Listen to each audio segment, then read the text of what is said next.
Une attaque qui ravive les heures sombres de l'attentat de Charlie, 5 ans et demi après. Les habitants du quartier vivent à nouveau dans la peur. Reportage RMC de Martin Bourdin. Des gens qui courent dans tous les sens, les cris, les sirènes, des images, des sons que Jean-François n'est pas prêt Il d'oublier. y avait énormément de monde aux fenêtres, avec des barres de fer, très inquiète. Il travaille juste à côté du lieu de l'attaque. J'ai pu voir, moi, quelqu'un au sol, complètement ouvert au niveau de la gorge et du bras. C'est de nouveau un traumatisme qu'on vit. Peut-être que demain ou après-demain, on va se remettre dans la même fermeture psychologique dans laquelle on était, quoi. Parce que le quartier n'a rien oublié, que ce soit les anciens comme Luc. On marche dans la rue, on se demande s'il faut pas avoir un œil dans le dos pour être tranquille, quoi. Ça va être où le prochain?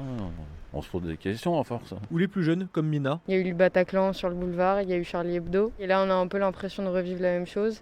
C'est compliqué de vivre dans ce quartier maintenant. C'est un peu panique à bord tout le temps. Pas question pour autant de déménager ni pour elle, ni pour Fred et sa famille. Le fait d'avoir vécu ces choses-là il y a quelques années, ça nous a unis dans cette douleur. C'est un noyau affectif qui nous soude les uns aux autres.